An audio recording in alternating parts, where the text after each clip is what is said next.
Keistimewaan Yogyakarta itu sudah diatur dalam konstitusi kita, khususnya pasal 18B. Karena persepsi masyarakat bahwa Ade Armando itu adalah politisi PSI, yang terjadi mau tidak mau PSI remuk sekarang. Tolakan keras dari masyarakat Jogja dan seluruh Indonesia, saya kira.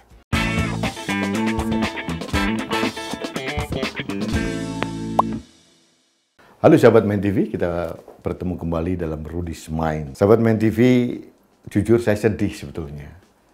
Ada berita-berita tangkap Ade Armando, itu dilakukan di Yogyakarta. Awalnya saya bingung, ada apa? Karena kebetulan saya dari luar kota, saya mungkin kurang informasi atau mungkin kurang update. Ternyata begitu saya baca berita-berita, memang saya akhirnya maklum mengapa rakyat Jogja marah kepada Ade Armando. Di video pendeknya tampil Ketua BEM UI dan Ketua BEM UGM. Mereka gunakan baju kaos bertuliskan Republik Rasa Kerajaan. Ini ironis sekali karena mereka justru sedang berada di sebuah wilayah yang jelas-jelas menjalankan politik dinasti dan mereka diam saja. Anak-anak BEM ini harus tahu dong, kalau mau melawan politik dinasti, ya politik dinasti sesungguhnya adalah daerah istimewa Yogyakarta. Gubernurnya tidak dipilih melalui pemilu. Gubernurnya adalah Sultan Hamengkubuwono ke-10 yang menjadi gubernur karena garis keturunan. Karena menurut saya kesalahan yang dibuat oleh Ade Armando dengan memperbandingkan politik dinasti keluarga Jokowi dengan dinasti politik di Yogyakarta, ini benar-benar melukai rasa keadilan masyarakat Jogja. Karena sesuatu yang sangat tidak sebanding. Keistimewaan Yogyakarta itu sudah diatur dalam konstitusi kita, khususnya pasal 18B. Karena apa? Daerah yang sudah ada pemerintahan sebelumnya, jauh sebelum kemerdekaan Indonesia, akan diakui oleh negara. Dan pada waktu itu, setelah proklamasi kemerdekaan, Sultan Hamengkubuwono ke-9 langsung menyatakan bahwa daerah istimewa atau Kesultanan Yogyakarta menyatakan diri menjadi bagian dari Republik Indonesia. Akhirnya diberikanlah keistimewaan seperti itu. Kemudian diatur oleh undang-undang berikutnya. Artinya keistimewaan Yogyakarta, Aceh, kekhususan DKI Jakarta, atau mungkin Papua, itu tidak boleh kita perbincangkan atau kita gugat. Kenapa? Sangat sensitif. Memperbandingkan sesuatu yang sangat tidak sebanding. Jadi sangat wajar kalau rakyat Jogja marah. Kesultanan Yogyakarta itu sudah ada abad 18 kalau tidak salah. Tahun 1755 mulai Kerajaan Mataram dan sebagainya. Sudah ada dan sudah diatur, diakomodasi dalam konstitusi kita. Kemudian digugat oleh Ade Armando.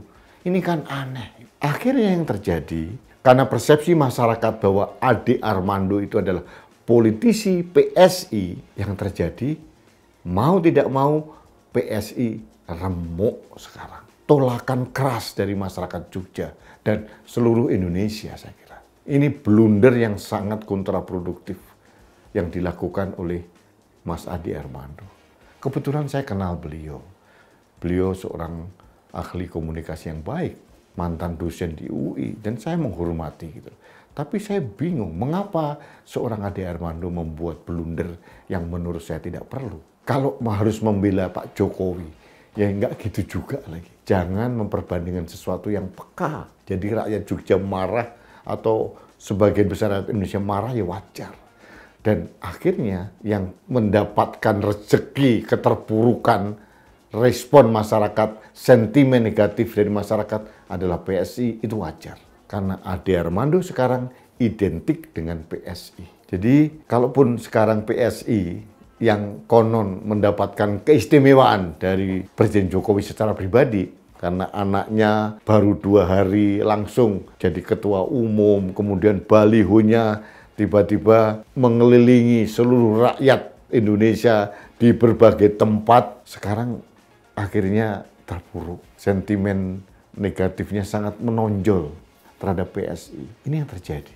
Jadi sekali lagi saya katakan, sesuatu itu kalau instan, hasilnya seperti ini. Dan semesta tidak akan diam, itu terjadi. Ada saja jalannya. Semesta itu untuk menunjukkan melalui apa? Melalui Ade Armando.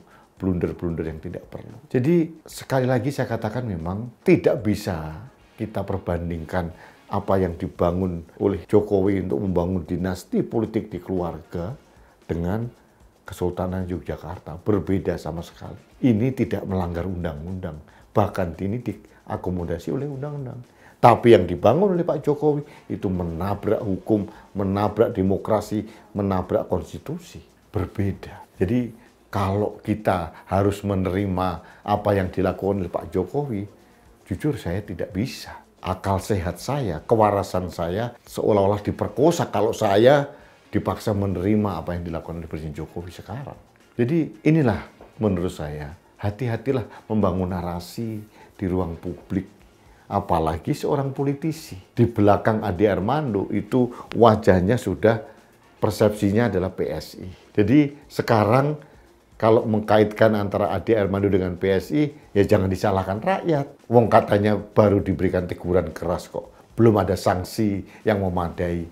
Pertanyaan saya sekarang, berani nggak PSI memecat Ade Armando atau mencabut pencalekan Ade Armando? Saya tidak tahu. Yang jelas, rakyat sekarang bersikap. Sentimen masyarakat Jogja dan seluruh rakyat Indonesia sangat menyayangkan pernyataan Ade Armando. Karena ini sangat sensitif dan sangat melukai kita sebagai anak bangsa. Keistimewaan Aceh itu sesuatu yang tidak bisa diganggu-gugat. Sudahlah, kita terima saja. Keistimewaan Yogyakarta, Papua, kemudian Jakarta, itu sudah ada aturannya masing-masing. Kok heran saya, kok itu dipermasalahkan, terus diperbandingkan dengan dinasti politiknya seorang Jokowi. Ini kan tidak apple to apple, tapi inilah yang terjadi. Bagi saya, inilah cara Tuhan, cara semesta untuk menunjukkan kepada kita semua, jangan membangun sesuatu dengan instan. Karena fondasinya rapuh, mudah rubuh. Ini yang terjadi dengan PSI sekarang. Baiklah sahabat Main TV, ini opini saya terkait dengan Mas Ade Armando. Mudah-mudahan diterima dengan tabah oleh Mas Ade Armando. Jangan bersilat lidah, jangan membela diri berlebihan, termasuk teman-teman dari PSI. Inilah bagian dari Anda harus introspeksi diri. Bagian dari Anda harus mulai legowo menerima respon dari masyarakat. Baiklah sahabat Main TV, kita bertemu kembali dalam Rudy's Mind berikutnya. Sampai jumpa.